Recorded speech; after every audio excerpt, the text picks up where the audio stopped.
Hey there, people, I'm Bobby Brown. They say I'm the coolest boy in town.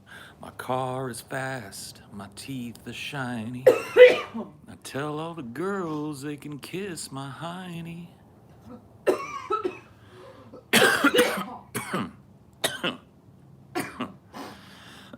You okay there? Yeah. I'm not doing any worse than you. True that.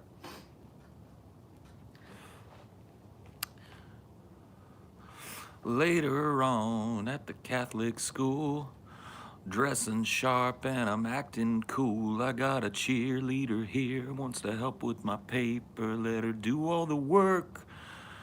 I can't believe that next lyric was written and then put in a song. I let her do all the work and maybe later I'll rape her. Oh God, I am the American dream. But now I smell like Vaseline and I'm a miserable son of a bitch. Thank you for the Black Kitty Cloud Massacre. Oh yeah, it's a cricket. Stifled that cough. Did you hear that? That's an old stoner move. That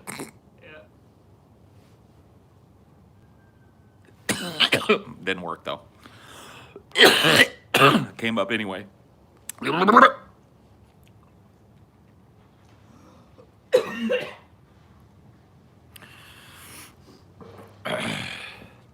make the coughs you do have all the phlegm in them. Make sure they're wet. Oh, you gotta get deep. Your cough stifling sounded like a laugh. Oh yeah. Back in the day, that was the move, dude.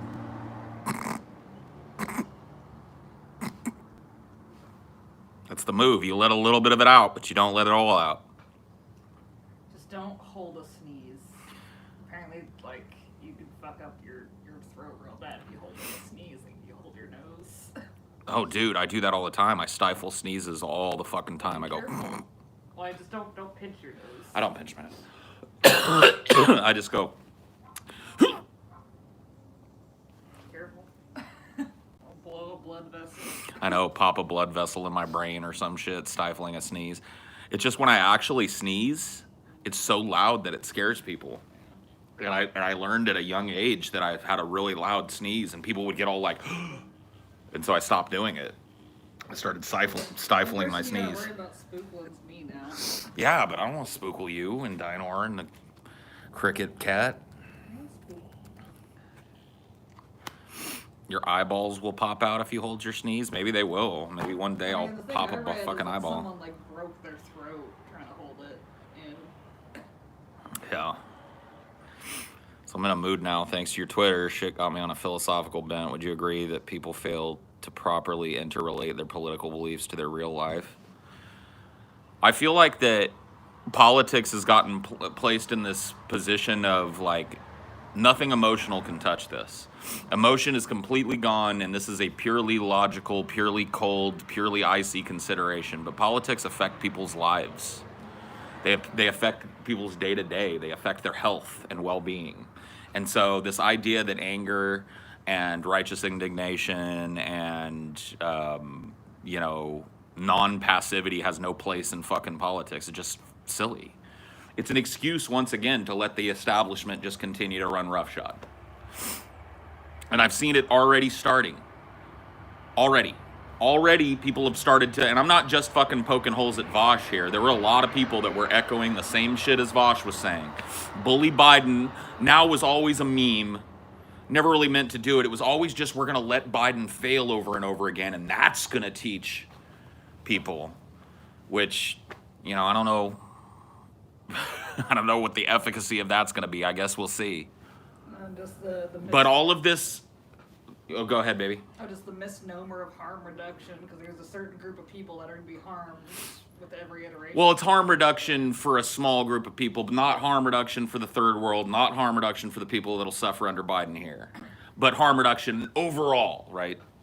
That was the big argument. And I don't see that being enough. I don't see it working, number one. I don't have very much faith in the process of just like let a liberal be a conservative for a while and then people will get sick of it and all of a sudden Bernie Sanders. Like, I don't see the direct line there. But let's just say that that's right. I don't think it's enough. I don't think it's enough to just sit by and passively watch the DNC become the RNC and do nothing about it. Like, I see these really strong progressive voices that I follow making excuses for why Ro Khanna and fucking AOC stood up and said Nancy Pelosi for speaker. What? Isn't Nancy Pelosi what we sent Ro Khanna and AOC and the squad there to deal with? Is that how we deal with Nancy Pelosi? And the time is getting pushed because of the Georgia special election. Like, oh, we can't say anything because Georgia has to have. Oh, yeah. The Georgia election, and then it'll be the midterms, and then it'll be, well, look, Trump might run again in fucking 2024. We can't let that happen, so got to get behind Biden. It's just never going to fucking happen. It's an excuse for people to sit by passively and pretend that they have lofty revolutionary goals, but absolutely do nothing to achieve them. Continue to do exactly what the establishment wants. Give your vote to the Republican in Democratic clothing. Passively accept the Nancy Pelosi speakership. Passively accept that you voted for somebody who has already said that they would fucking veto Medicare for all if it hit their desk. Passively accept it. Passively accept your progressive politicians who you sent there to fight that very corruption, voting for it. Sit by. Sit by and passively accept it all happening. No.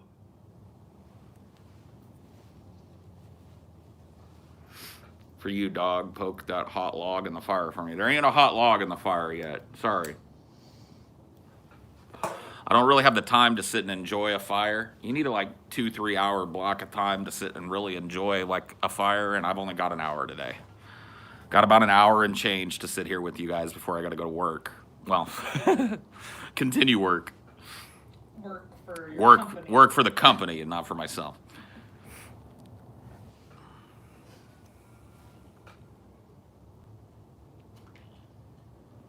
You really do owe your soul to the company store. Yeah, I do. You do 16 streams, and what do you get?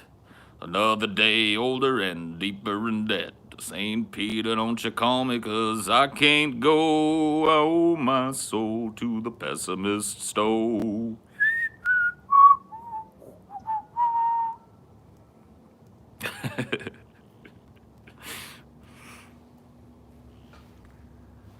I don't know, dude. I just hate seeing passivity in leftists.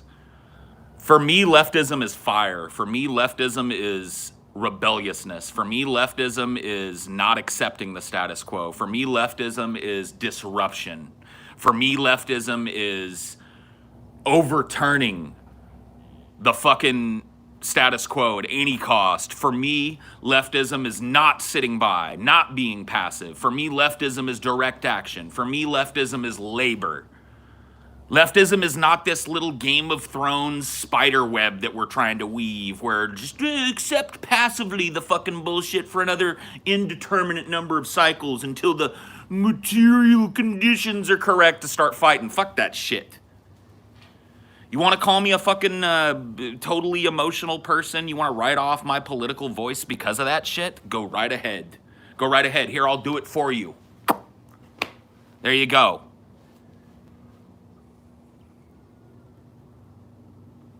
That's the left to me. That's the left I was raised as a part of. I got to watch my parents enact that kind of leftism at their workplace. There was no, oh, it's good enough, let's not rock There was the no, boat. exactly, there was no, oh, let's wait for the company. Let's passively accept the company slowly but surely chiseling away our fucking rights and wait for the time is right. No. That's not the kind of leftism I was raised in. Leftists were rebels. And the give them an inch, take a mile really applies to. Of course. We've capitulated and capitulated and capitulated. All right. Guys, let's just let the squad stand up and say, Nancy Pelosi. Let's just, because they gotta work within the system, yo. Or I saw someone like that. Have you heard about Zara Kay? No. She runs Faithless Hijabi, and she went to Tanzania to see her family, and she got arrested for blasphemy. And it's like people were saying like, oh, she should have just worked within the system. Don't offend the sacred spaces. Yeah, and shit. that's the new leftism. The new leftism is, passively accept fucking authoritarianism. Passively accept it because that's part of the status quo, and we have to be accepted by the status quo. Fuck that. What happened to punk leftism? What happened to finger in the fucking air leftism? That used music and culture to constantly radiate this desire for fundamental fucking change. Where did it go? When did it turn into vote for Joe Biden? When did it turn into sit by and watch your fucking big leftist politicians passively accept Nancy Pelosi speakership in the House again? The obstructionist. The right-wing nightmare that is Nancy Pelosi. Yep. Let's let her control the agenda of the House for the next fucking cycle. That sounds like great leftism to me. Fuck this shit. Sick of listening to the fucking excuses. I'm sick of the fake fucking intellectual argument. Oh, we're playing chess, not checkers. We've just got to accept being butt-fucked for a little longer, and then we can stand up and be leftists and start fighting for people. And anybody that's got a voice outside of that fucking narrative is a grifter or overly emotional. Just fuck this shit. Sissy-ass, pussy-ass fucking leftism. Namby-pamby, fucking wet-nappy leftism.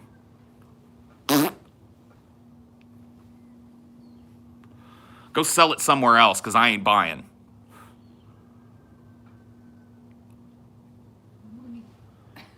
Thank you, Tucker. Money, money, money, money. He's a modest donor, but he's a consistent donor. I love Tucker. Tucker's a guy. Tucker's a guy. He's a dude. He's the dude.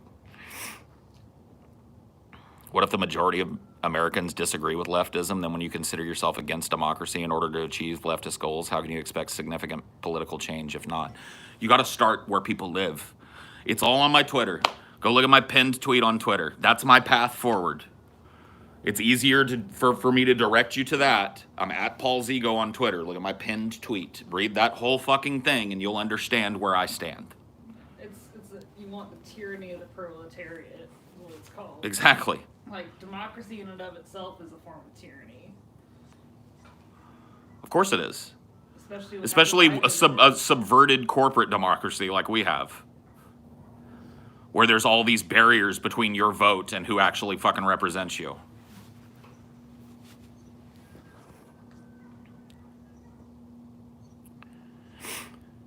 Too many people are too cowardly to stand up to authoritarianism. I don't even think it's cowardice.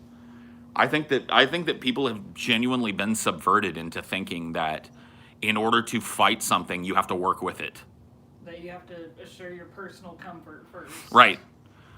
See, it doesn't come without sacrifice, and it doesn't come without hardship, and it doesn't come without personal pain. And those three things keep a lot of people sitting on their fucking duffs and advocating for just nothing. Oh, same old, same old. Meet the new boss, same as the old boss. That's what here's some fucking ridiculous example of how that's gonna make change in the long run, you see? Because real leftists like me are gonna see what a failure Joe Biden is, and then they're gonna just be ready. What? People don't care. Like, the majority of voters are like, oh, this person sucks, let's try the other side, see how they do for a while. You gotta hit people where they fucking live. Yeah. You have to start a fucking labor movement that changes the landscape of people's fucking hometowns. Because a lot of people are just apolitical. Like, they'll register with the party, but They have to see it. They'll flip-flop. I don't blame them. Yeah. After all this fucking shit? After how many years of sitting by and letting ourselves be fucking taken? I don't blame them. They want to see it. Okay. How do we show it to them? By letting Ro Khanna stand up and go, Nancy Pelosi. That's really going to show it to them. No. You start a labor movement. You start a labor movement that's big enough so that those dues can be reinvested. A percentage of those dues reinvested into the very communities that the workers of that labor movement come from. With a nice big plaque. This brand new highway, this brand new shopping center, this brand new gymnasium at the local fucking high school, brought to you by the local workers of number 254. Glass molders, pottery, plastic, allied workers. GMP. Right there. Yeah, people are letting corporations are like, oh look, corporates donating and they're building the stadium. And why do you think they do that? Yeah, to get the goodwill. Goodwill. Yeah. So how do you get it? How do you get people to fucking get on your side? You improve their life. You improve their living conditions. You improve the towns and the cities and the fucking states that they live in. From the ground up. You take rotting inner cities and revivify them. You tear down old fucking rotten tenement buildings and build open green spaces for the people that live around there to enjoy. And you do that outside of the beltway of politics because politicians aren't interested in doing that. If they were, our cities wouldn't be rotten.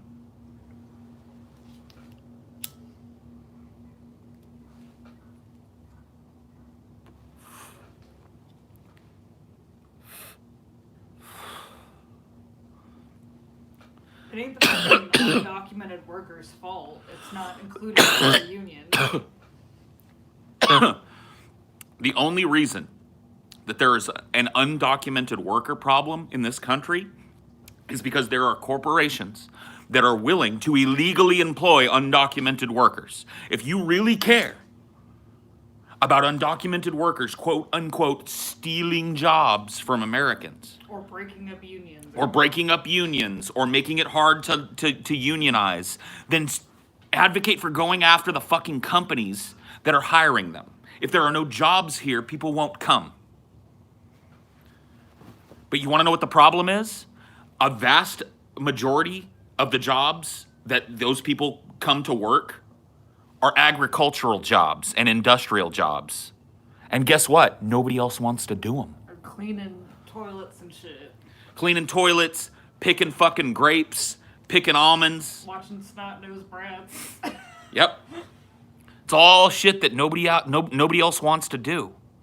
And it's all shit that corporations want to pay people pennies on the dollar to do. An American isn't going to go work a 16-hour day in a grape vineyard for pennies on the dollar. Americans like to have their cheap produce. They like to have their cheap apples and their cheap oranges. Well, what do you think the cost of that is? How do you think these big mega farm conglomerates continue to make a profit off of that shit? To the extent that they do. And if it's not profitable to them, they just literally dump it. Agriculture is hard work and most Americans can't pull it off. I don't believe that at all. I just believe that at this point, we've gotten so used to having Mexicans, Ecuadorians, El Salvadorians, Chileans, Brazilians do it all for us.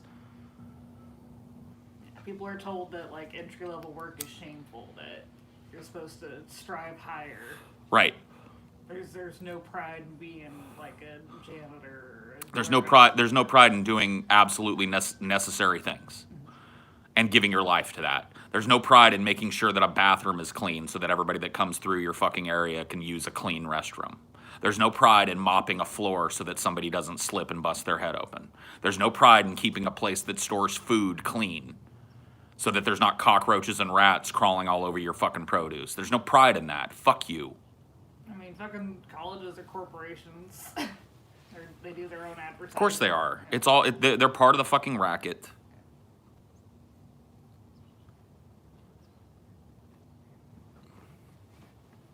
Look, if good, honest work wasn't frowned upon in this country, then the people that do the work would keep the lion's share of the profit from it. Instead, your hands, your fingers are worked to the bone. so that you can transfer all of that fucking time and labor that you gave to making that product or providing that service up to a very tiny little group of people that hoard it all. That's how much your labor is valued in this country. And you think anything's going to change while that paradigm is in place? You better wake the fuck up. Your most valuable commodity, I've said this before and I'm going to fucking preach it to you again. Your most valuable commodity as a single human being is your time. That is the basis of the labor movement. There is nothing in this world more precious than the minutes, seconds, hours, days, and years you get to spend on the planet. It's the only commodity they're not making more of. And it's yours. And they want to take it for less and less and make you give more and more of it. You better wake up. Productivity has to go up endlessly. You better start valuing your most precious commodity.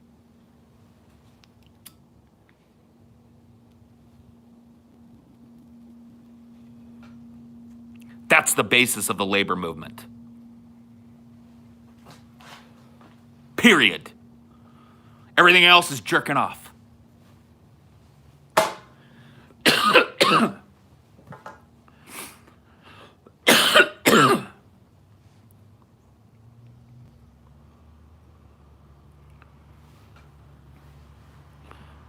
How much my time is worth is the main calculus that I've used in my own career decisions. Absolutely. You'd be stupid not to, Zonster. And you want to know something? You're a person that's gone out and achieved something that most people can only dream of, my friend. And I'm not trying to take it away from you. It wasn't luck that got you there. It was happenstance of birth, but it wasn't luck. You worked hard. You followed your passions.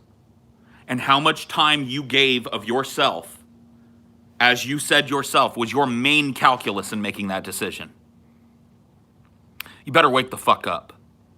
Start listening to people like Zonster. If you're not going to listen to me, you don't like my overly emotional fucking presentation, go listen to him. He and I may not agree on the efficacy of fucking engagement in fucking electoral politics and shit. But when it comes to brass tacks, he's going to shoot the fucking truth at you too.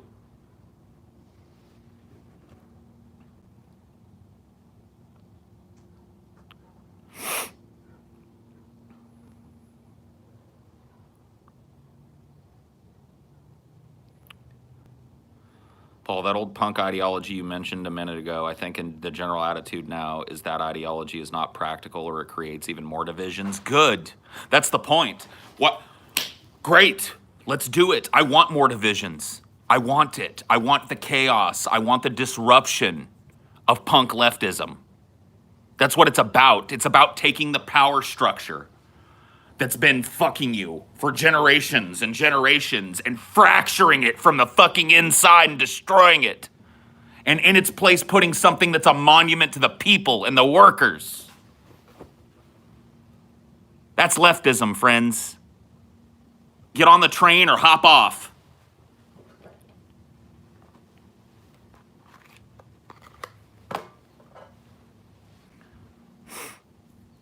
We pick up the rubble of what's left of the DNC and we make something new.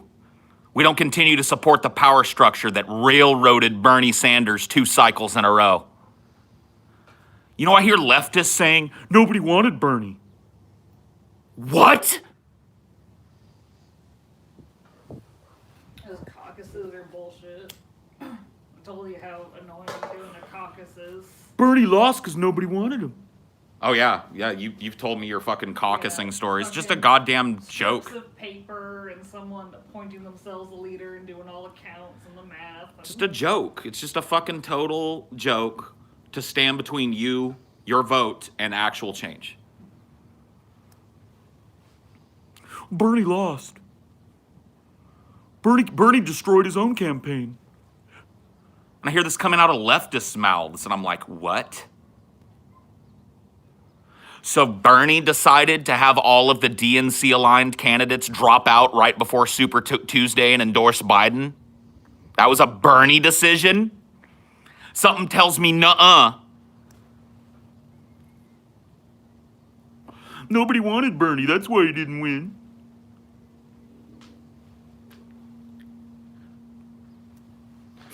You rolled over like a bunch of fucking good little puppies on Super, like on the what do you want to call it? The Monday Massacre, the Sunday Massacre.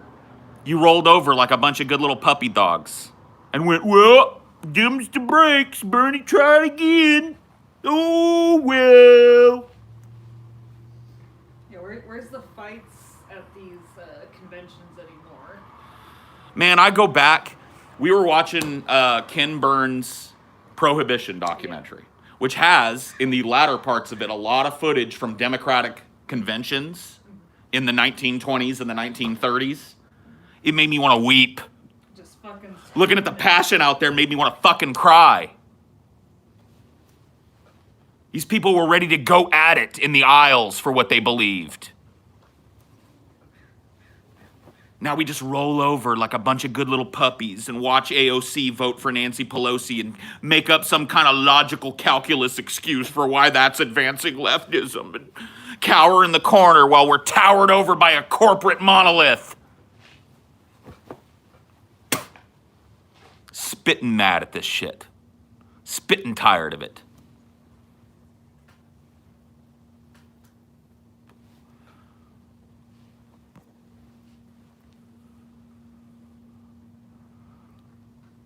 There's no spine left in leftism.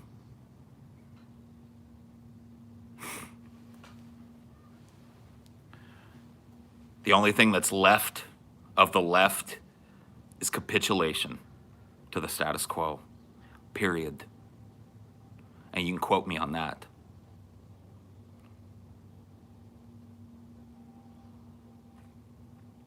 You can go ahead and quote me on that.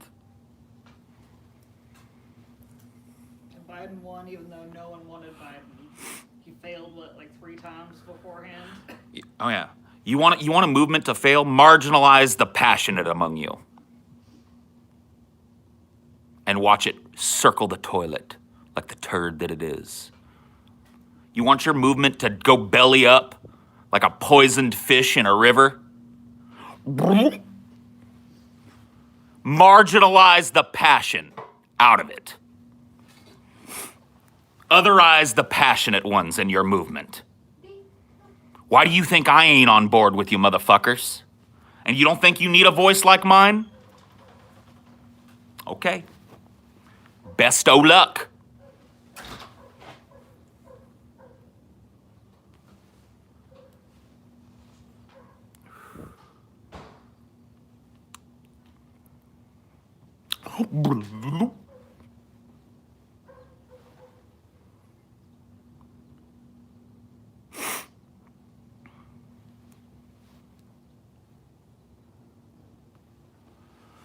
The DNC used the squad like churches use a hip hop preacher, and they fell for it.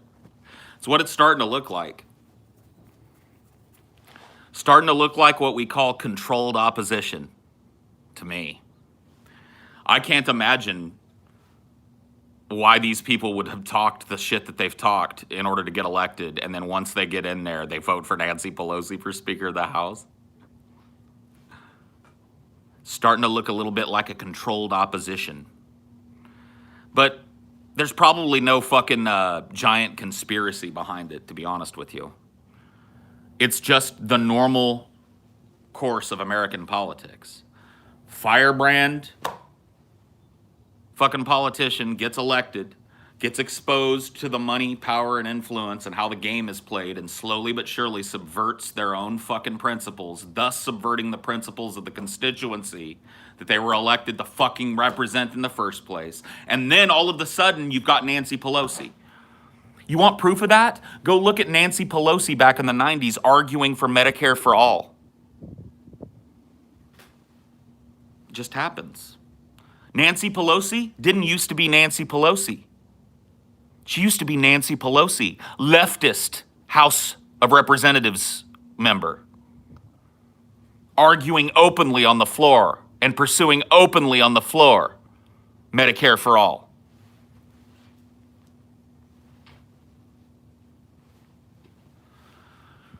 And then the money flows in, and then the power flows in.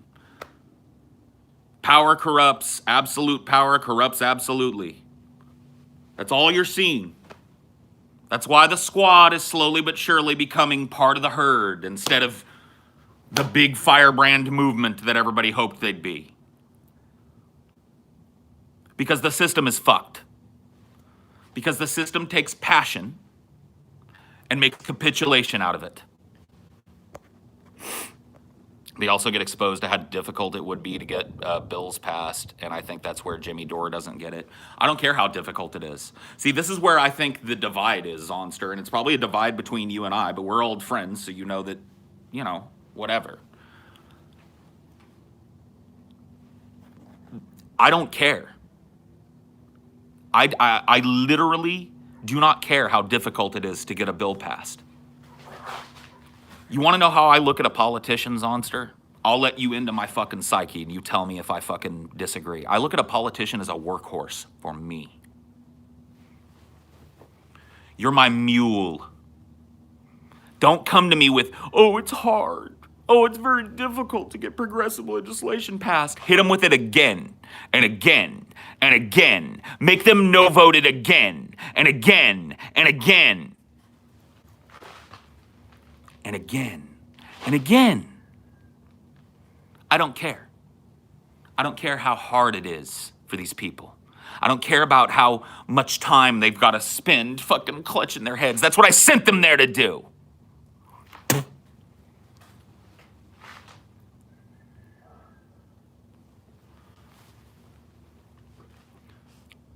I give a fuck.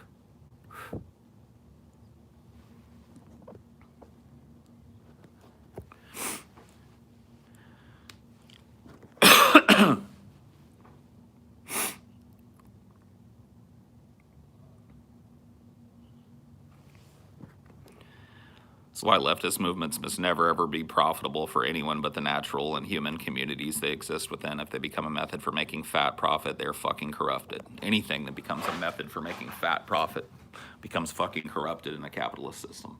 It's corrupted by the very nature of it because it exists within that. Infinite debt, infinite growth, infinite exploitation. That's capitalism in a nutshell. You could put that in the goddamn Merriam-Webster dictionary.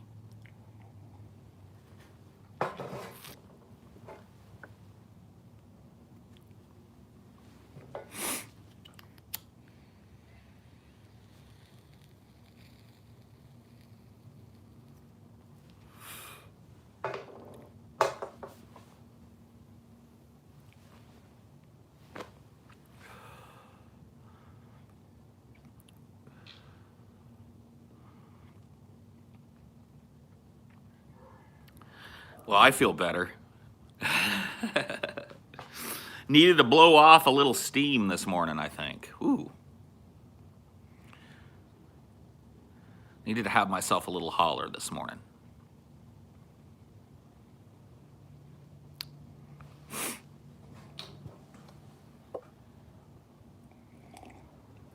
Have you ever had power corrupt you?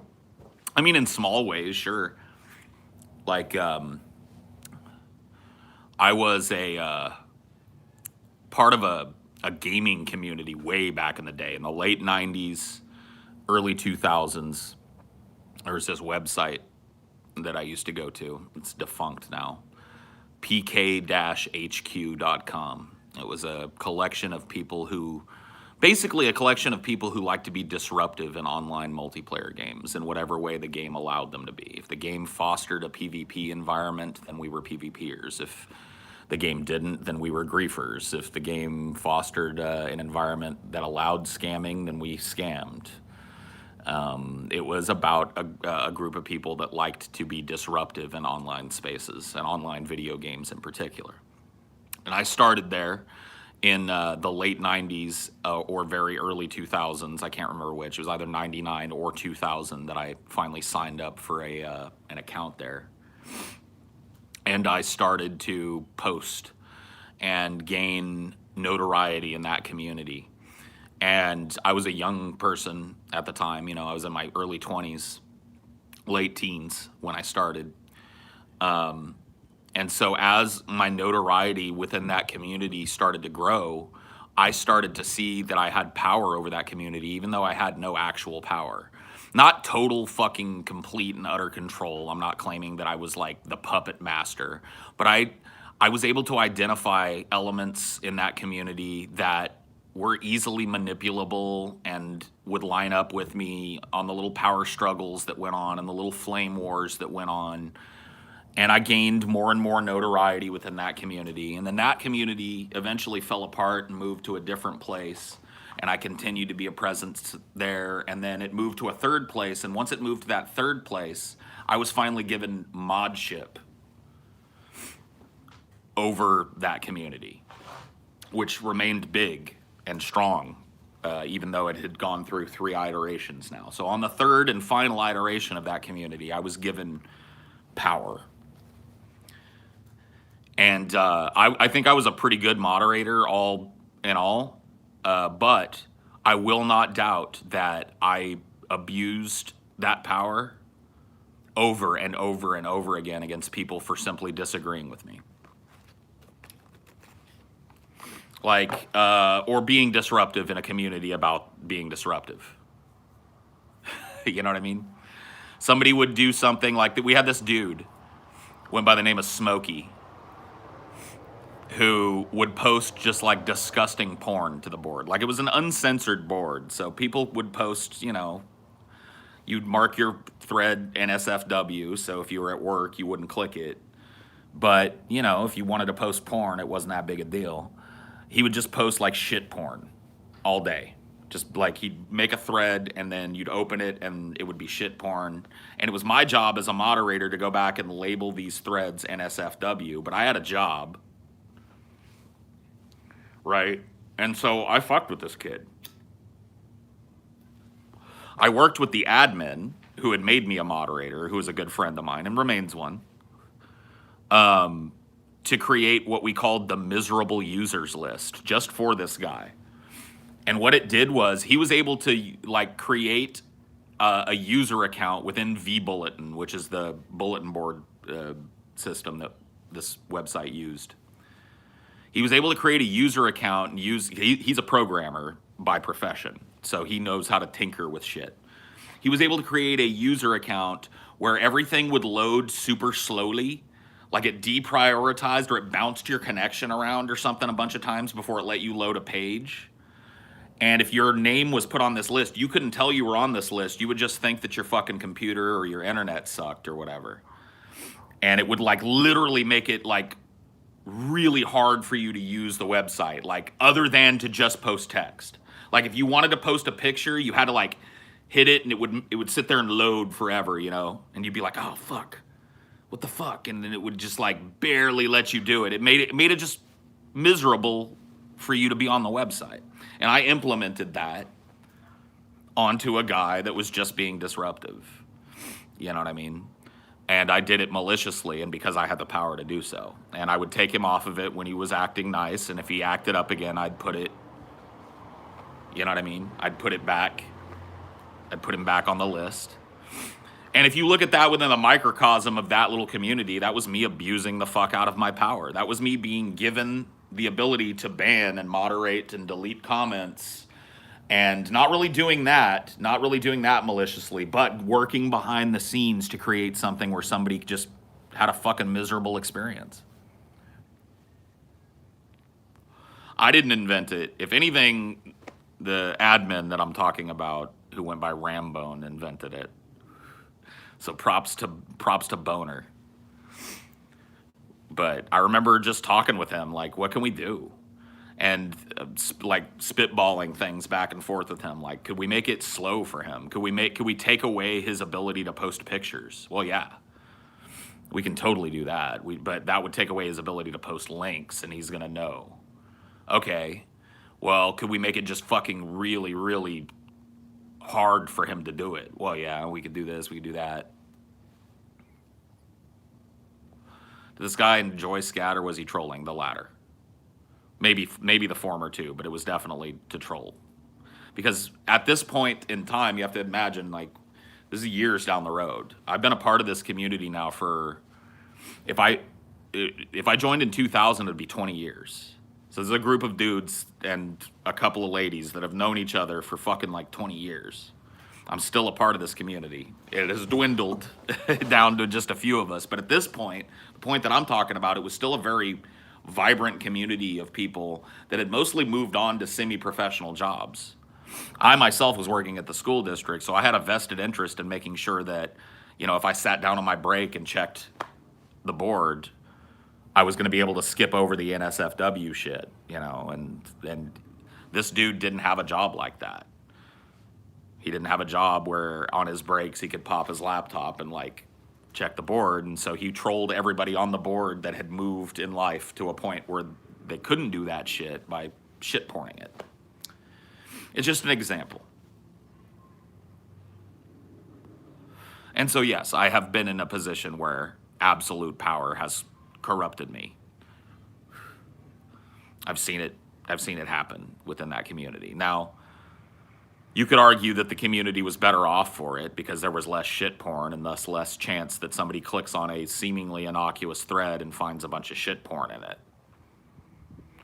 So you could argue that my actions in cracking down on this guy behind the scenes in a very clandestine way improved the community.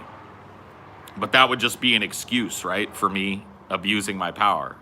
Because I have a feeling that if I had put it to a vote in the community, hey, should I put Smokey on the miserable users list? It'll make it almost impossible for him to use the website. People would have been against it because there was a very strict no bans policy on the website. Really, the only way that you could get banned is if you posted some illegal shit like child porn, which I don't think anybody ever did. Or you started being what we call creepy, like stalking somebody or making fucking threats about how you're gonna kill somebody or take, you know, like doing anything creepy to another fucking member of the community. Those were the only things within this community ever that could get you banned from it. That was the operational rule behind the community. So banning this dude was just not an option for me. Well, I mean, it was, but I would have had to do it on the sly. And rather than abuse my power to that extent, I decided to abuse my power in a more clandestine way.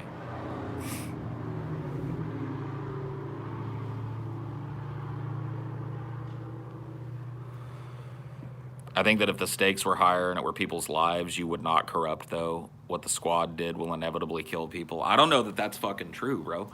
See, here's the thing.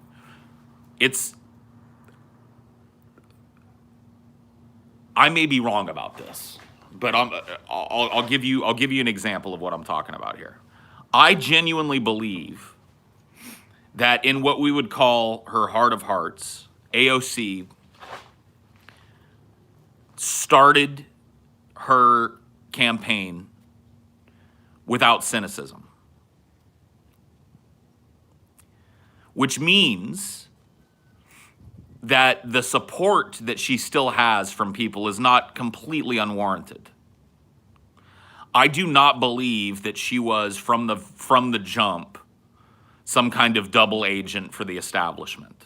I don't believe that's how it works. Occams Razor tells me that what's happening is not that, but rather that AOC has gotten a taste of power. Not just political power, but the power that she has over the people that follow her blindly.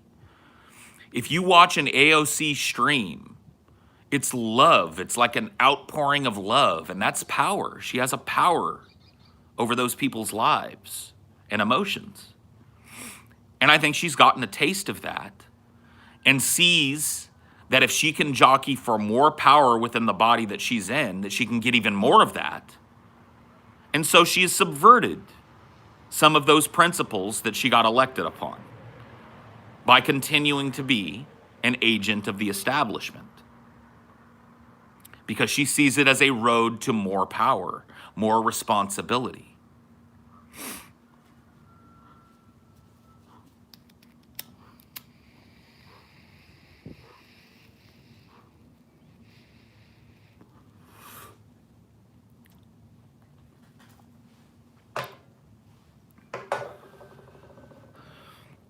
So that's what I think we're seeing. Not only with AOC, but with all these other squad members. We're seeing a taste of what power does to people. And we're seeing a taste, particularly, of what power does to people in a system where you can profit from power very easily.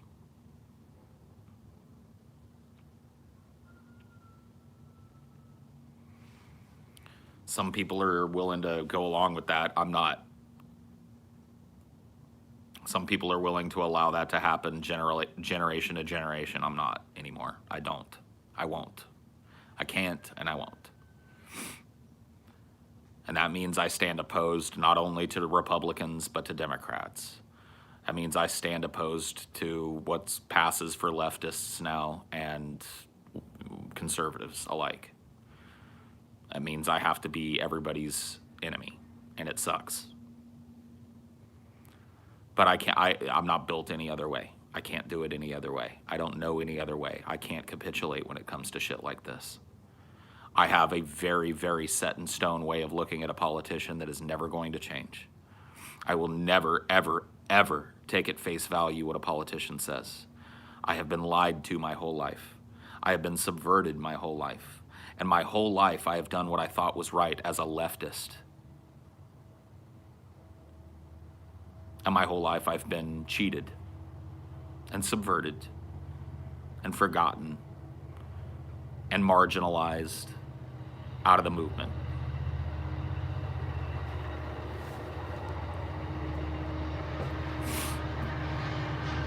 And that's just the way it is. My choice is to roll over and capitulate like everybody else and start making excuses for politicians that I know I don't believe in my heart of hearts. Or to be this.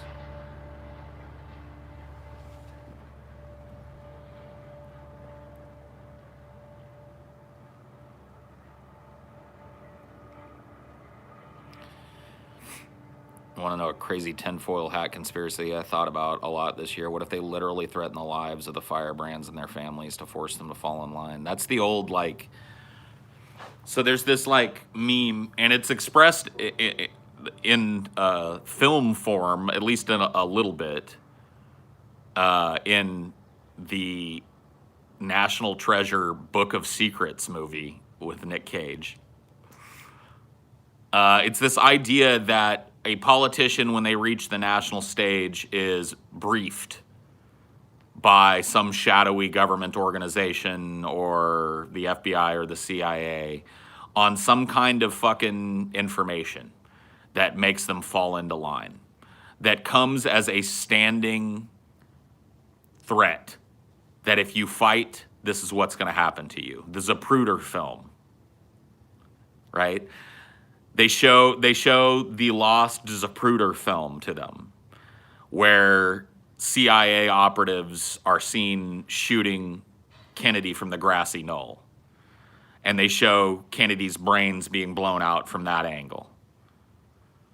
And then they hand them a slip of paper or something, or a manila envelope, and inside is a dossier. And that dossier is covering exactly why this was done to JFK.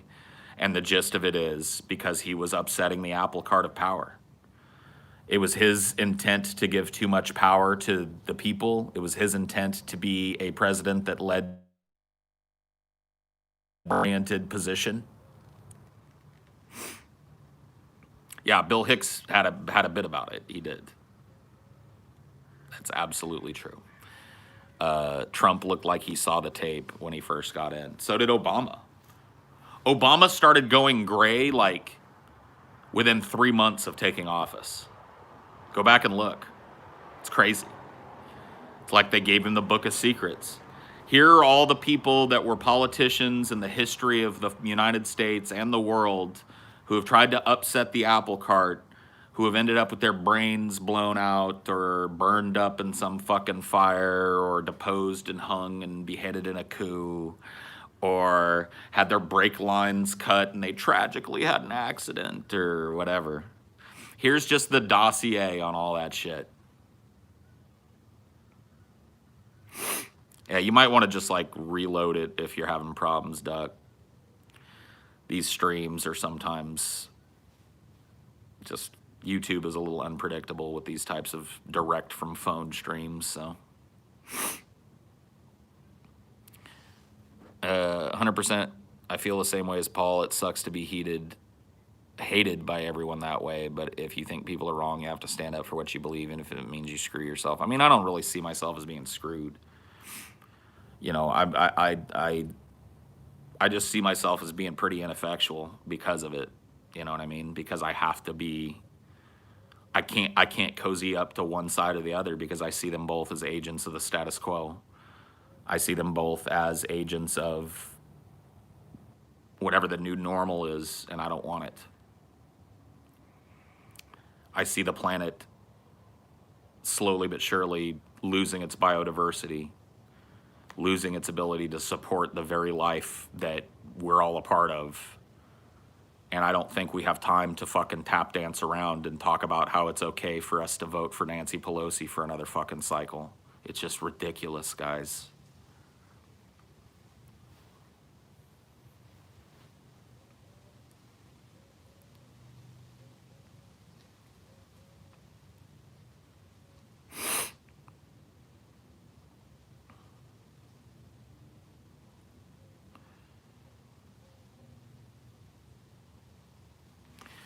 I don't buy into the Kennedy myth. He was no FDR or MLK, but do you really have to be to upset the apple cart? I agree. He was no FDR. He was no MLK. He certainly had a rich man's perspective on leadership. But he was also a progressive firebrand. He had the love of the people in a way that presidents that came before him didn't. Robert Kennedy was, though, and he got shot. Yeah, of course. We forget about Robert Kennedy. What's the solution? Go to my Twitter and read the fucking pinned comment there. That's a solution. Not an easy solution, but something that we can maybe build on and create a different system, a different paradigm. One that's people-centric and not profit-centric.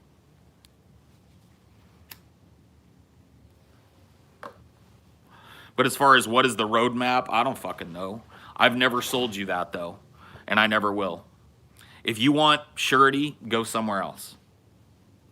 There's a lot of people selling it to you right now. This is the way. This is the path. This is how we have to do it. This is the only way. Here's the whole plan. Here's how it all works out. If you want that, this ain't the place for you. See ya. There's plenty of people selling that fucking dream to you, though. I don't know. I think the conversation needs to begin, though. For well and for all. In leftist circles, I really, truly believe the conversation needs to begin.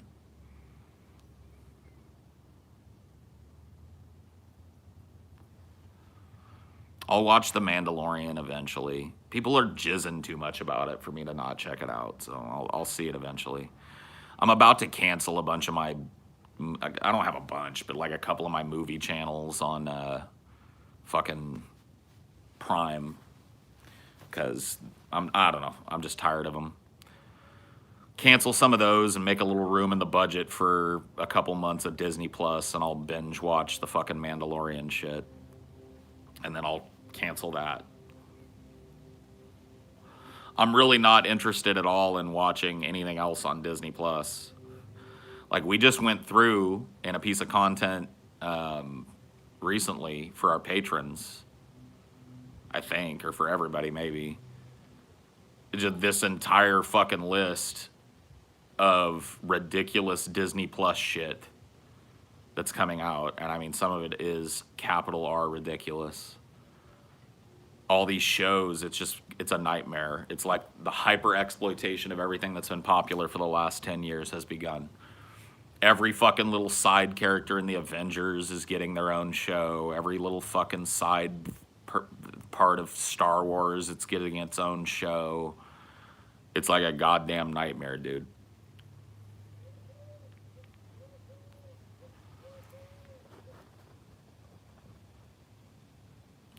It's because the truth is there is no roadmap, because it will never happen. And I say very unfortunately, because as long as people can make money on the backs of everyone else, that's how it will be. Well, that's a very pessimistic way of putting it, but yes. I didn't like it. Please don't hate me, Chad. I'm only 6 episodes in, but yeah, I feel like I've watched cartoons with better plots and characters. Everything is so cliche. Oh shit, Squid Diddley. Always on the outsider tip.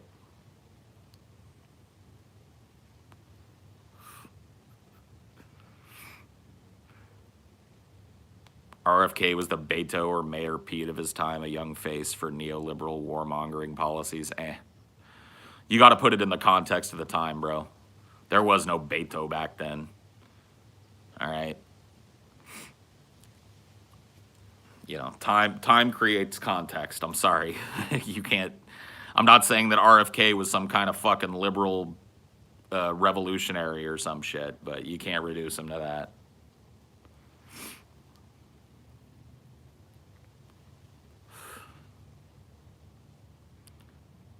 He was shot in the street. Well, not in the street. Shot at a public event. Somebody just walked up. Sirhan, right? Done. Just a crazy. Same thing with John Lennon, another voice for a different kind of world.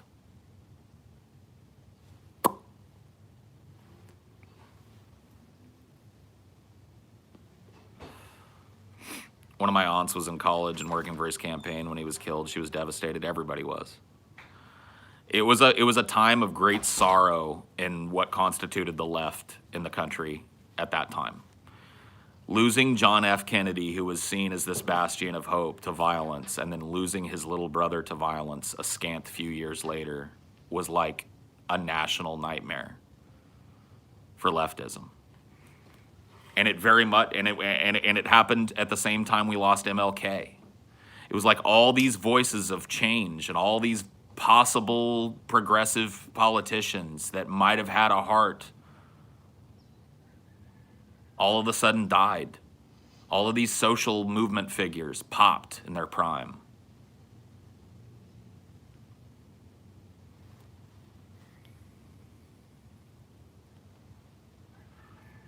Led directly to Nixon coming to power too, of course it did.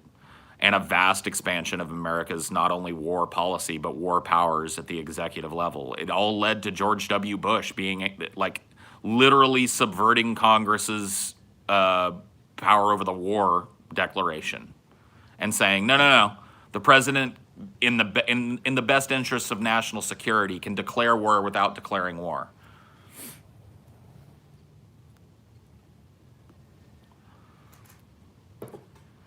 This is all laid out very fucking succinctly, by the way, and I hate to fucking pimp it again. And I'm not asking you to watch this documentary and take it as gospel truth, but it's laid out very succinctly how this happened in Adam Curtis's documentary, The Power of Nightmares. You can find it for free, I think, on YouTube now. Just search for Adam Curtis, The Power of Nightmares. It's a multi-part documentary. Make sure you watch the whole fucking thing. It gives a good, broad example of how politics were subverted from the inside by what we now call neoconservatives. It gives you a complete biography of the neoconservative inventor, Leo Strauss, the man that started the thought process that led to Nixon and this new war policy. And some of the names that you'll see that were acolytes of Leo Strauss or direct followers of his fucking teachings are like a laundry list of political figures from both sides of the political aisle. It's insane. Gives you a lot of fucking background. So, like I said, don't take everything in it for gospel truth, but the documentaries of Adam Curtis are some of my favorite subversive documentaries ever made. The 20th Century of the Self, Happiness Machines. There's a number of them. I recommend you watch them all, but for context on what we're talking about right now, this period of great upheaval and change and how politics changed from people-focused to corporate-focused, watch The Power of Nightmares. You can find them pretty much all, I think, on YouTube for free. But if you can't find them, do a Google search, because there's like a documentary, what's that place? There's like an internet movie database, I think that's what it's called. No, that's IMDb. There's like a documentary place on YouTube. Yeah. Or like there's a subreddit too. Like. You can look at subreddits too. Yeah, you'll be able to find it. Use Google Foo. Come on, you kids are supposed to be good at that shit, right? Yeah, you should be able to find it. The last time I found it, it was in a playlist on YouTube. Broken up. So, Century of the Self, Power of Nightmares, Pandora's Box, yes. Happiness Machines. There's a number of Adam Curtis documentaries. All of them worth watching. Requiem for the American Dream, also free on YouTube. Dude, if you want to check something out that's kind of cool, I'm actually quoted in it. There is a documentary called Owned and Operated on YouTube. And I'm quoted in it, talking the same type of shit that I'm talking now, which should lend a little credibility to me because, fuck, it was made back in like 2008. You guys can find it on YouTube right now. It's called Owned and Operated, and I'm all up in it. I'm quoted several times throughout the documentary and credited in it. You're cited in an academic paper on like YouTube politics. Am I? Dope. Who's it by? I can't remember.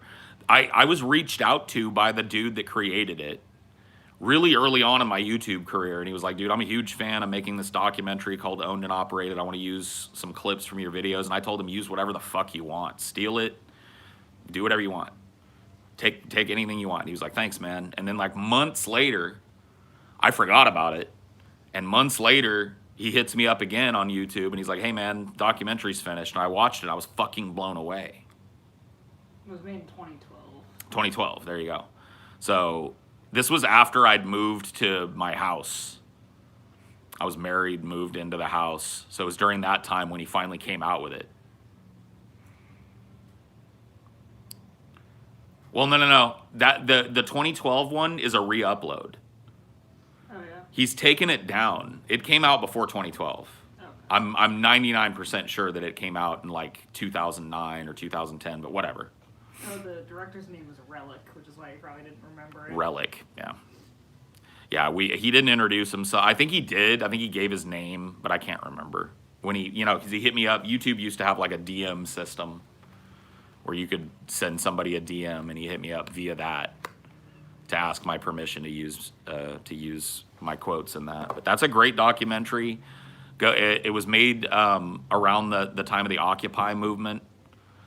And so there's a lot of what that was in there and how that was brutally fucking cracked down upon. It's just a great example of how it happened. And when I say it, I mean the transfer of power from the people to the corporation. And it's a great look at the modern repercussions of that. You should check it out. Yeah, I found it on documentaryheaven.com. What, Owned and Operated? Yeah. Yeah. It's on Vimeo. Yeah. I think it's on YouTube as well. Chain smoke and stream. It's just the way it works. Sorry. You can use some tendies and fries if you want. Tendies? Mm-hmm. Oh, you're making them right now? Mm-hmm. Oh, shit. I don't know if I'll eat them right away, but... Well, there's only 4 left, so I figured we can both have like 2 apiece. Yeah. Sounds good to me, girl. Tendies and fries.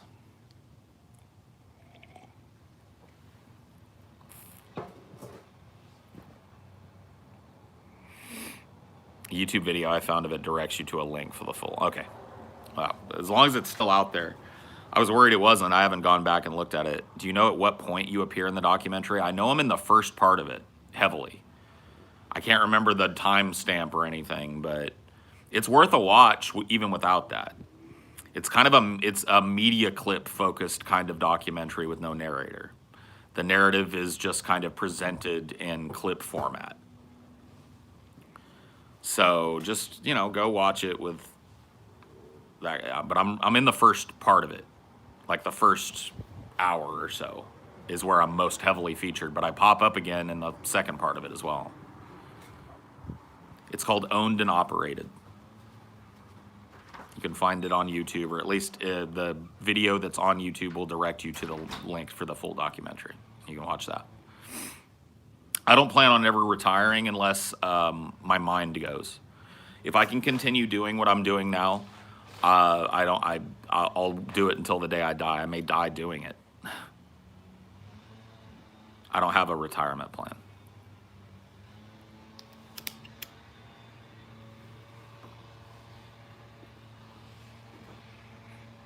I don't want to drop a link to a potentially illegal website. It's fine. People can find it on their own.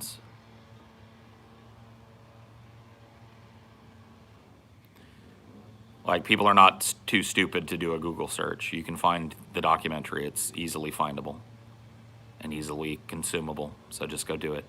I don't think John Lennon was shot by a political opponent. I think he was murdered by an obsessive fan who wanted to take possession of him in his life. Okay. Wow, it's crazy to hear from you way back then. You sound so different for some reason. My voice has changed a little bit as I've gotten older. Tends to happen to people. But I'm kind of talking the same shit as I remember.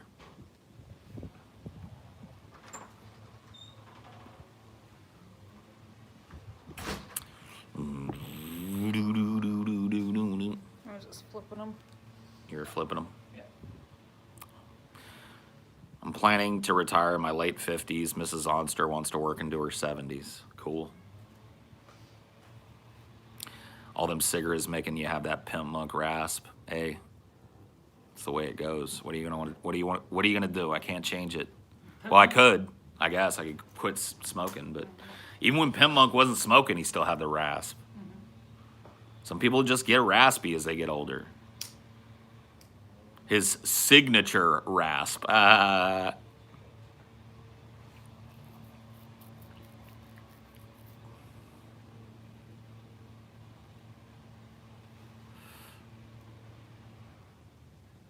It is what it is, dude. It'll change, too, with time. It comes and goes. Like, a lot of it has to do with the fact that I'm living in an extraordinarily dry climate in comparison to where I was living. And so that has necessitated constant drinking of liquid to hydrate my fucking vocal cords because it's not used to the fucking uber dry air where I'm at. You had to run the humidifier all night. Yeah, dude, at night I have to sleep with a total humidifier running now because my body was so fucking acclimated to the constant humidity of Louisiana that when I came to this drier climate, it was just... It'll take 3 or 4 months for me to acclimate properly to this climate, and 3 or 4 months after that, I'll be moving to a different climate. Probably. It's just the way it goes, you know? It doesn't help that it's unseasonably cold. That's true. It's been extra cold here as well, which dry cold is a combination that can wreak havoc on you if you're not used to it. Like, it gets cold in Louisiana, but it's a very damp, wet cold. You get wet, damp rain and occasionally snow. The first year I was in Louisiana, there was a snow that didn't stick. But it's a very damp cold. And the air is always very dank and very damp because it's just saturated by that Gulf air that comes in off the ocean. Where I'm at now, not near the ocean. So we get precious little of that moisture where we're at now.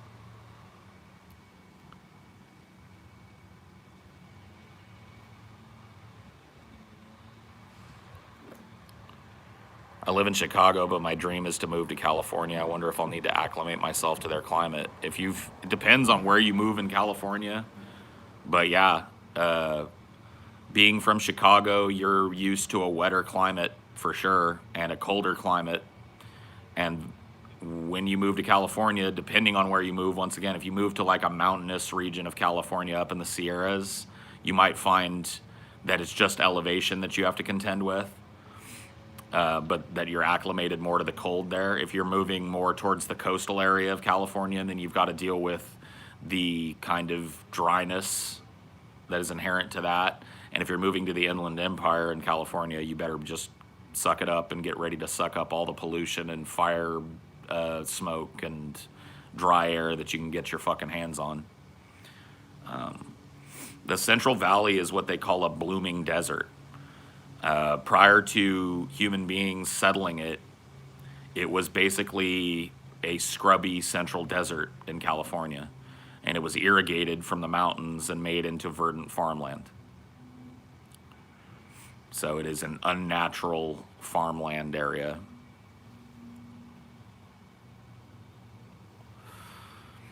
It's definitely the weirdest climate that I've ever lived in and probably ever will live in, Ingrid, is Louisiana. It immediately assaults you the first time you come to Louisiana. I remember the first time I went to Louisiana, I drove from San Antonio to New Orleans. And once we got into Louisiana, it's like a 4 or 5 hour drive, and I was like, we're just making it all in one stretch. The first time I opened my door in Louisiana, it assaulted me. Louisiana came and got me. It was like, I was like, what? It was like that when I got off a plane too. Oh, when you get off the plane and then you walk down to go smoke after the flight and the doors open. Yeah. And you're like, what the, huh? What? What happened? That type of air is hard to explain to somebody. And when you live in it for years, like I did, you have to reacclimate.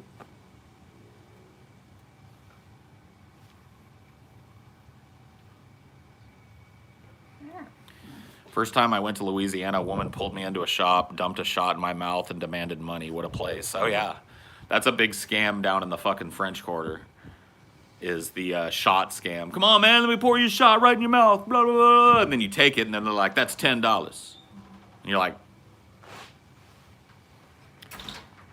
is that how this works? And you don't have to pay it. Like, that's the thing, is like, they'll just make a big deal out of it. So most people just open their wallets and go like, all right, whatever. That's the scam. But no cop is going to force you to pay for a shot that somebody poured down your throat for free. They know the scams and shit. That really happens? Yeah. Dude, there's one scam that TJ told me about. I never got it pulled on me. But it's apparently rampant down there. In the touristy areas in the French Quarter, a very folksy black dude usually will walk up to you and say, hey man, I bet you $10 I can tell you where you got your shoes at. And you go like, all right, dude, whatever. Where'd I get my shoes at? He said, on your feet. Give me $10. And you're like, yeah, shake for your honesty. Yeah, shake for your honesty. All right. Shoes is on your feet. Give me $10. And you're like, no. And he goes, this guy welched on a bet, yo. This guy don't bet with this guy, yo. Don't let this, makes a big scene of it in the crowd, but ain't no cop gonna enforce nothing, and he ain't gonna do nothing to you. It's just embarrassing for you. So usually people go like, no, I don't welch on a bet. Fine, you got me. Here's your $10. Yeah. All right. You gotta respect the hustle of it, if nothing else. You gotta respect the hustle.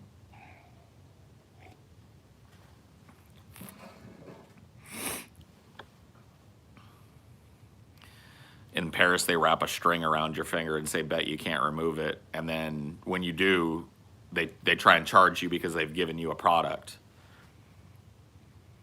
That string costs 10 euros. You're like, what? No, here. And they're like, no, I don't want it back. No take backs, these 10 euros. I gave you the string.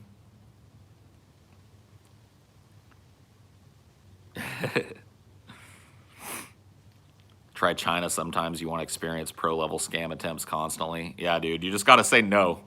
But that's true of any big-ass city, dude. When I went to New York City for the first time, my dad had been a couple of times. And he said, son, in this city, if somebody walks up to you, tries to hand you anything, you just say, nope, no thank you. And you just keep walking. You don't even look them in the eye. Just say, nope, nope, nope, nope. And that was like unusual for me. But he was absolutely fucking right. Dude, walking around that city looking like a tourist, nope, no thank you, nope, no thank you, no thank you, nope, nope, nope. You were hit up every fucking step of the way, dude. Yeah, my dad knew. My dad was a pretty well-traveled dude. He was in the Army, so he got to do a little traveling abroad. Never active duty, but he got to do a little traveling abroad, and he learned his lessons, and he was a pretty smart, he's a pretty streetwise dude, you know what I mean? He prepared me for that shit.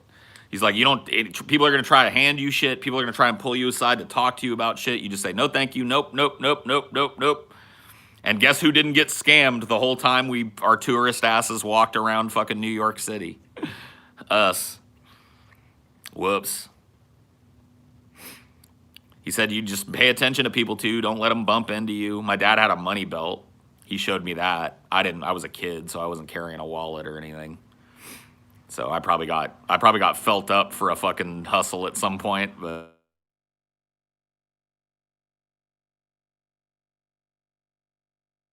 Oh, I gotta go work. Thanks guys for watching. I'll see you next time. Bye.